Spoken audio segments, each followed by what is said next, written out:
All right, welcome to another episode of the Ask Swenk Show. This is episode 41. Yes, we are on 41. We're getting closer to 50 and then we'll get closer to 100. But on today's episode, we're going to chat about how much cash reserve should you have on hand to just stay sane with making payroll and all that. Like, what's the number? What's the benchmark? Also, what do you do when you lose a major client? And how do you pitch one of these big clients you want to get on a service that you really haven't had huge success in the past on? Now, before we jump into this Ask Swenk show, I want to mention kind of this live workshop I have coming up. And if you feel like you've hit this plateau in running your agency and you just need help, I want you to listen up, because every couple of months now, I'm committing to you guys to do a live workshop. Most of the live workshops are in Atlanta, but I am actually going over to London to do them as well. So make sure you hit me up on where they're at.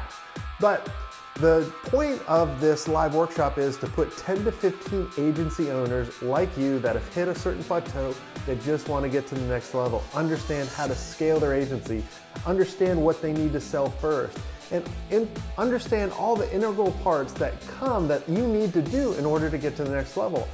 So how it's going to work is we're going to go around the room and everybody's going to help each other out. That's why I'm creating this really small, intimate group of agency owners that all are around the same boat. So you have to be over 300,000 and you have to be under 5 million, because that is the perfect sweet spot for hitting a plateau and trying to get to the next level. So if this matches you and you're unhappy with where you're at, you first have to be unhappy where you're at. I want to make sure you go to jasonswenk.com/workshop. That's jasonswenk.com/workshop. And all the details are there.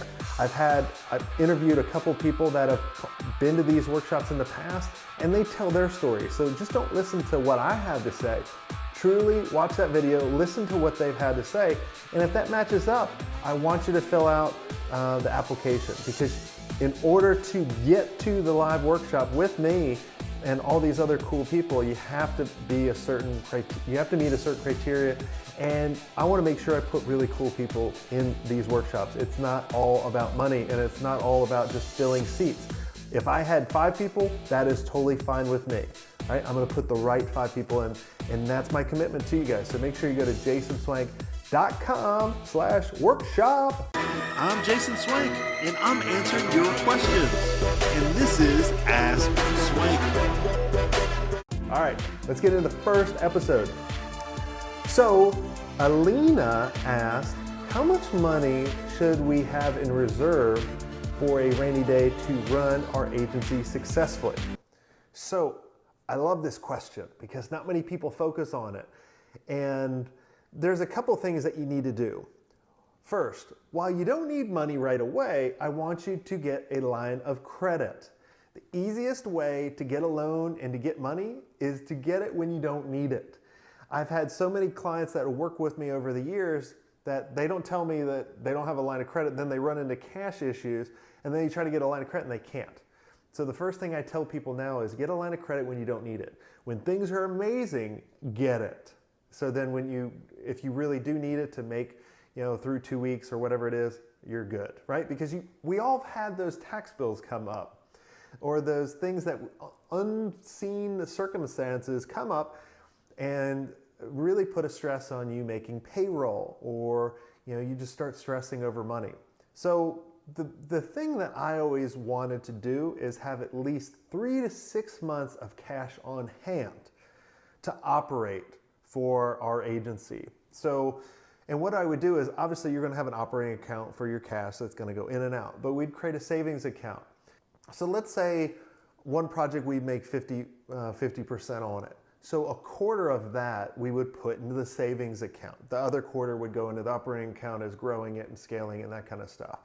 And then we could always tap into the savings account as we need and basically kind of do those projections or those pro formas to figure out, all right, well, I want to invest in Jason's program, right? Hint, right? Subliminal messages I'm sending to you, right? Go invest. And I want to invest this amount of money to go do this, but I need to make sure that what's the next couple months going to look like. And so what I would do is I would put that into the performa and all the other cash receivables coming in and all that, and then I would be able to do that.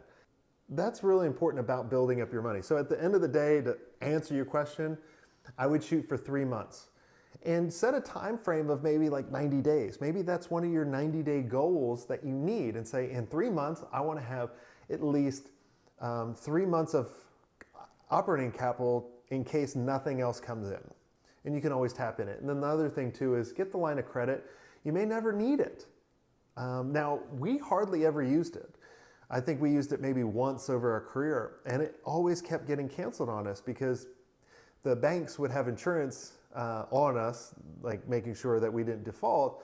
But since we never used it, they would actually cancel it because it was costing them more for us not using it. So just the hint on the line of credit, use it real quick and then put it back the next day, and then they'll see activity, they won't cancel it, and then you'll have it when you actually need it. Cool? Let's go on to the next question. So we just lost a major long-term client. We never saw this coming because we won a lot of awards on their work, and they've seen traffic and sales grow every year we've worked together. Why do you think they left, and what could we have done differently?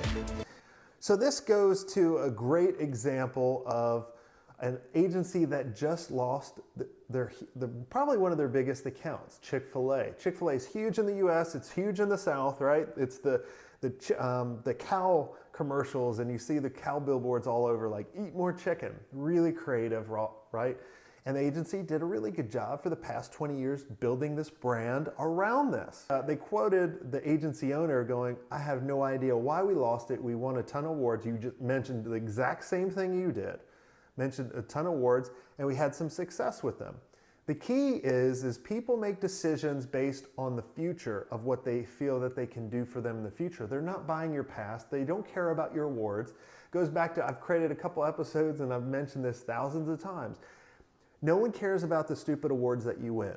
So who cares about them? Stop mentioning them, especially design awards or marketing awards, ad awards. It doesn't matter. What they care about is increasing their business, and then your vision and their vision match up, and you know how to get them there. The case in point of why you may have lost this client is, did you really know where they wanted to go? Did you help them create a clear pathway in order for you to get them there? Did they understand it? Because if you didn't do that, that's probably why they left you. And that's probably why that Chick-fil-A left that one agency. It doesn't matter what they've done in the past 20 years. Sure, they're appreciative. Okay, they're appreciative of where you've gone, but they feel that they've probably outgrown you. So that's another case in point, to always make sure that you're innovative and you're always trying new things. What worked yesterday is not going to work today. And the reason why brands choose agencies is to constantly keep up with the trends and emerging technologies, as well as understand and interpret the analytics in order to get them to a better place in the future. That is so important.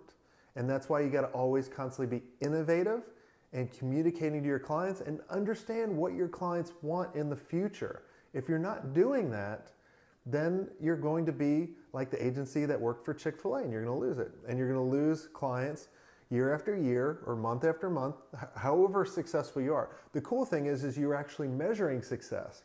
Not many agencies are measuring success, but it has to match up with everything else. So Phill asked, when you're pitching for your first big project that you haven't done for anyone else yet, what's a good approach when the prospect asks, do you have an example of this that you've been successful for another client? And this being the first pitch for this type of project, you don't have any examples to give them, so what's a solid comeback? So Phill, the biggest thing is it kind of alludes to what I just went over in the Chick-fil-A and the agency model before.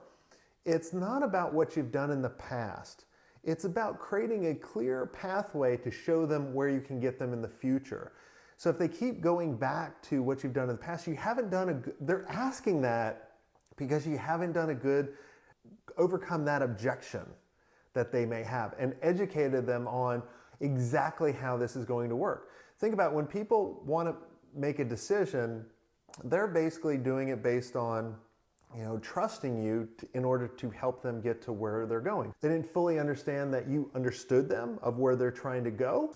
They don't trust you, right? A lot of times they say, well, show me an example of what you've done in the past. It's because they don't trust you yet.